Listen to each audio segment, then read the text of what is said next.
You ever meet someone and think, wait, how are they that age? Not in a suspicious way, more like awe. There's this glow, this lightness, this aliveness. And it doesn't come from a cream, a serum, or a filter. It's something deeper, more earned than applied. Today, I want to explore the 7 hidden reasons, the ones beneath the surface, that you look younger than your age. And no, it's not about luck. It's about how you've lived. Not the nosy kind, not the I need to know your business kind. I'm talking about the deep heart-level curiosity, the kind that looks at the world and asks, what else is possible instead of why bother?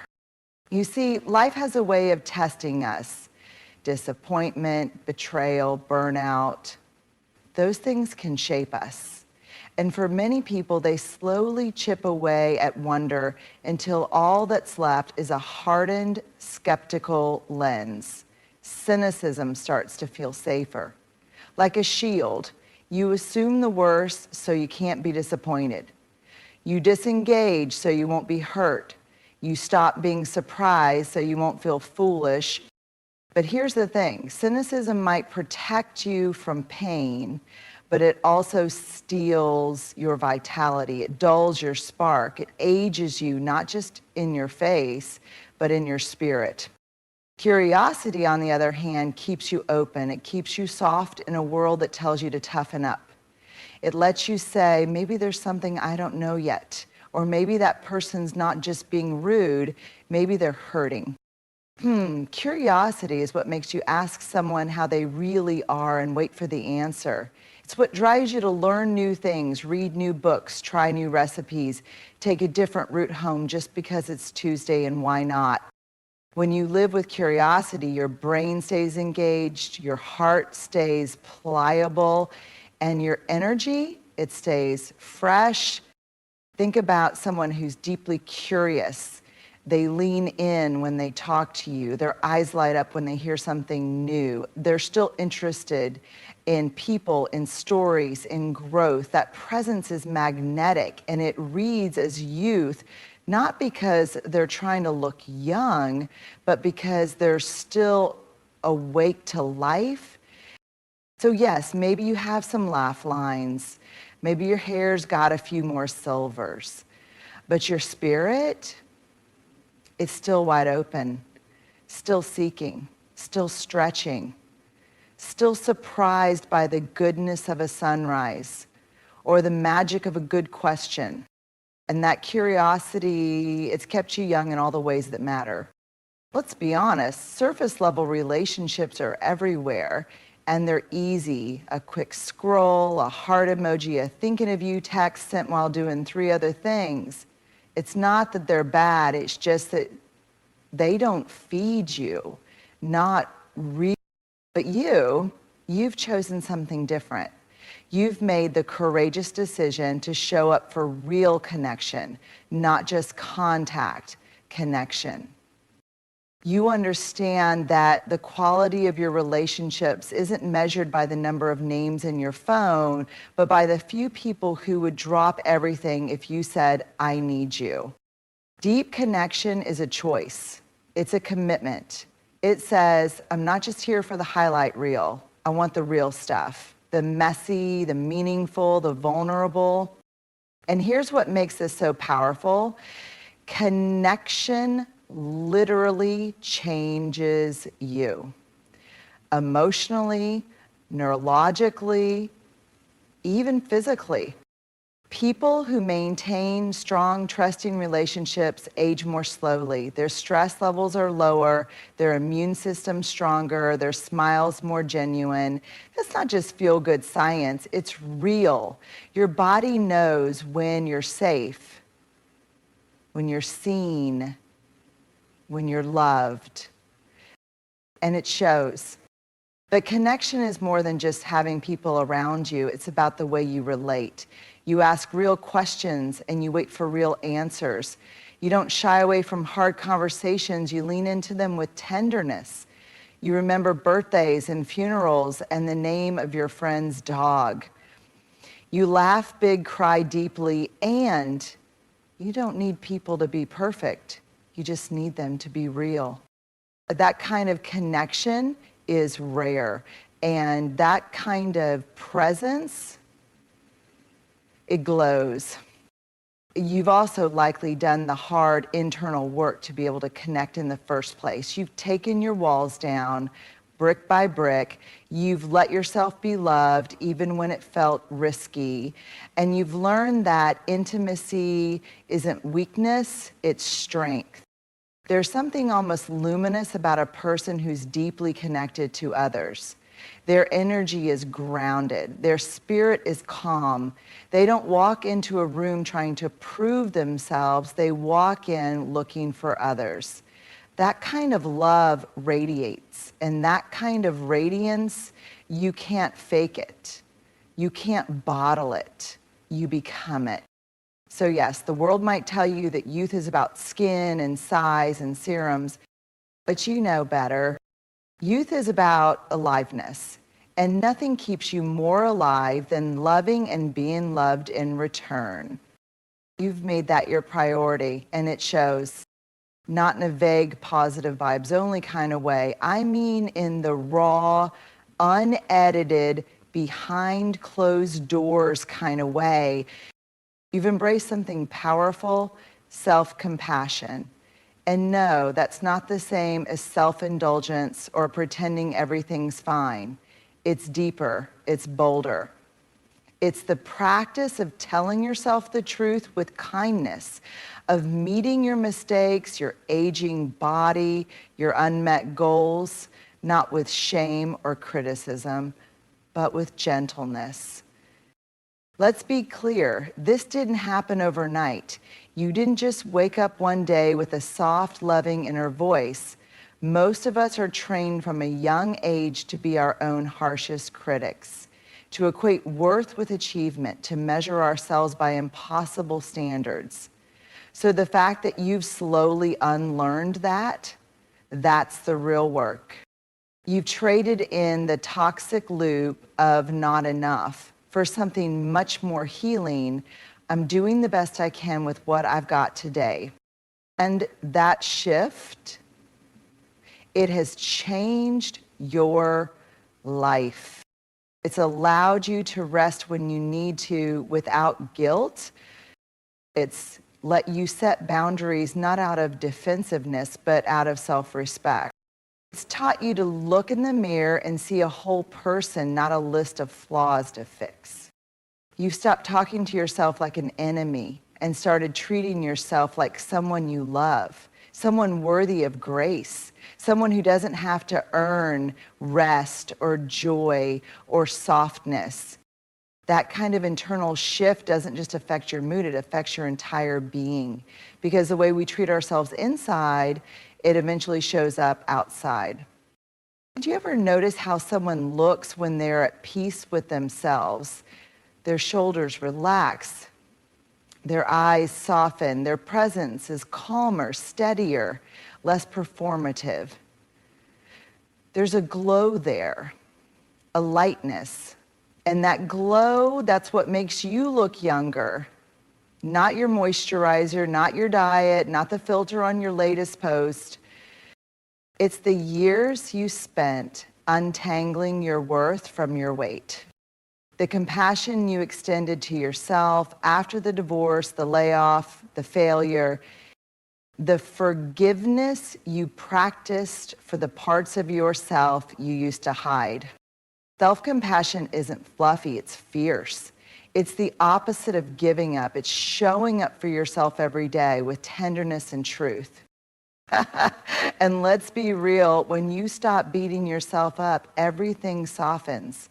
Your face, your body, your energy. You stop carrying invisible armor. You don't bristle at every imperfection. You don't hustle for love. You become a safe place for yourself first and then for others. So while the world may chase you through injections and procedures, you've taken a wiser path. You've chosen to age with kindness. to meet yourself with the same grace you offer everyone else, to wear your years not as shame, but as proof of love lived and lessons learned. That's not just beautiful, it's timeless. And I don't mean performing emotions for others or giving them a polite little nod before shoving them back down with a smile. I mean really feeling them, sitting with them, listening to them, honoring them as valid messengers instead of treating them like enemies. You've learned something many people spend their whole lives avoiding. Suppressing emotions doesn't protect you. It stores them in your body, in your mind, in your cells. Anger that isn't expressed turns inward as resentment or illness. Grief that's denied doesn't disappear, it hardens. Fear that's silent starts to take over in other ways. Anxiety, control, numbness. But you've chosen the harder, braver path to process your emotions, to face them instead of fleeing from them, to feel them instead of fixing, numbing, or denying. And that kind of emotional integrity, it's not just good for your heart, it literally keeps you young. When you feel your emotions, you release tension instead of carrying it around in your jaw, your shoulders, your gut. You breathe deeper. Your body doesn't have to stay in a constant low-grade state of fight or flight. Your nervous system feels safer, and that internal safety radiates outward. Here's what else is true. People who allow themselves to feel deeply often live more lightly. You've cried when you needed to. You've screamed in your car just to get it out. You've journaled through the chaos, danced through the pain, or simply sat on the floor and said, "This is really hard," without needing to fix it. You've stopped apologizing for being emotional. You've stopped treating grief, anger, disappointment, or fear as weaknesses. You've stopped pretending that everything is fine when it isn't, and that authenticity, that honesty, you've made you magnetic. Because when you process your emotions instead of suppressing them, a few amazing things happen. You stay emotionally agile. You bounce back faster. You don't get stuck. You become more empathetic. Your capacity to hold space for others grows. You stop walking through life like a clenched fist. You soften. And soft doesn't mean weak. Soft means free. Free from pretending. Free from performing. Free from all the pent-up, unspoken things that keep us rigid and closed off. There's a brightness to people who've made peace with their own inner weather, a calm that says, whatever comes up, I can handle it. I don't have to run. And that kind of emotional fluency, it's rare, it's beautiful. And yes, it keeps you looking and feeling younger. So no, you haven't stayed young by accident. You've chosen truth over tension. You've made room for the full spectrum of your humanity. And in doing that, you've given your body, your mind, and your heart the gift of relief. That relief, that exhale, that's what people see in your eyes when they say, "You look amazing, what's your secret?" It's not a secret. It's emotional honesty. And it shows. The body that carried you through heartbreak and held your joy. The body that got you out of bed when it was the last thing you wanted to do.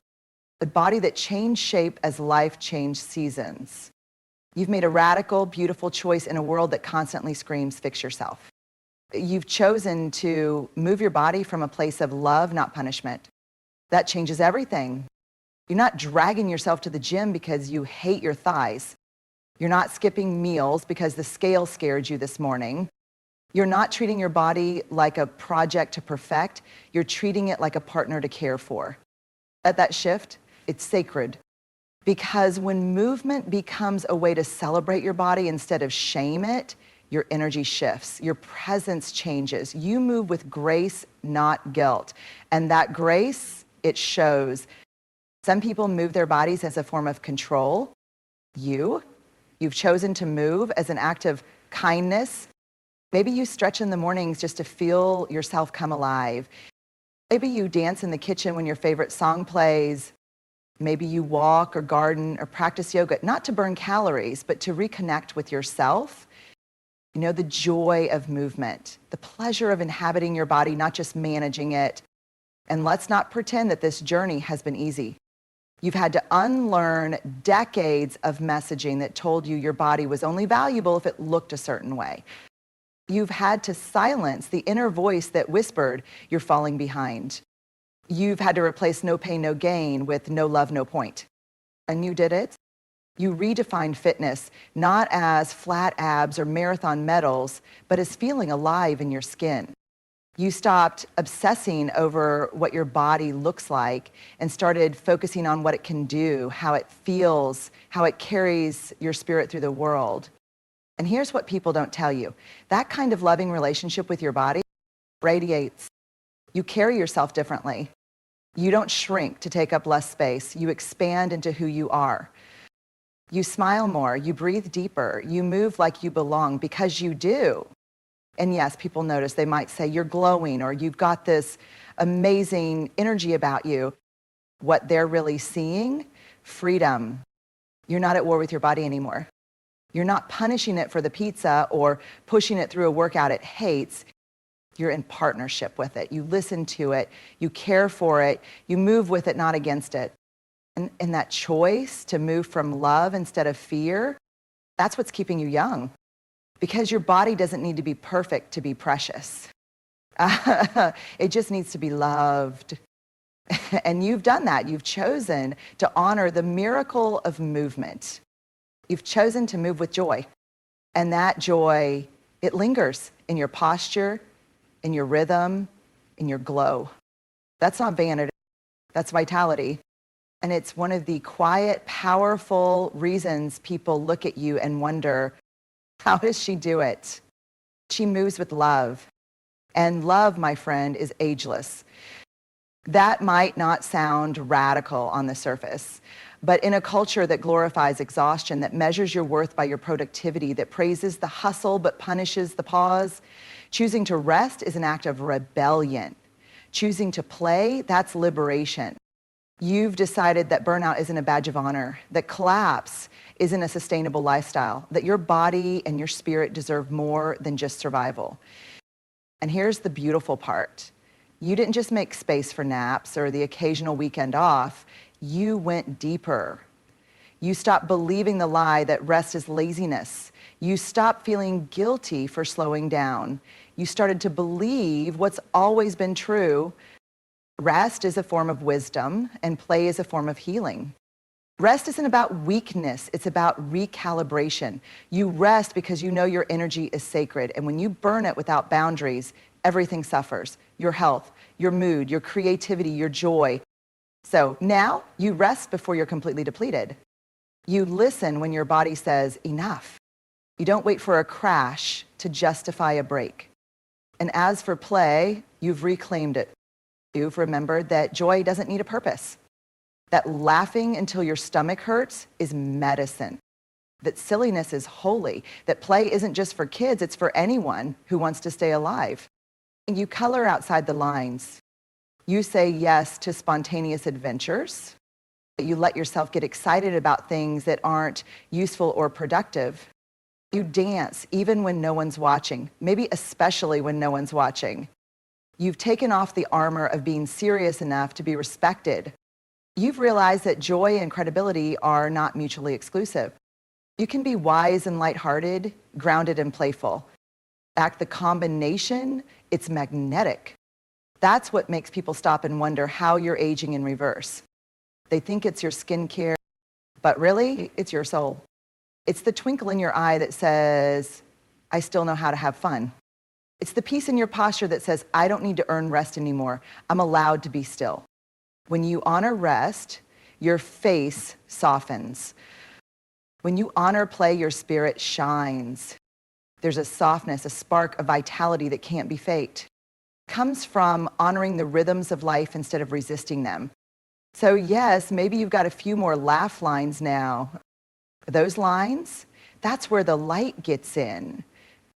That's the map of all the moments you chose, joy over judgment, pause over push, wonder over worry.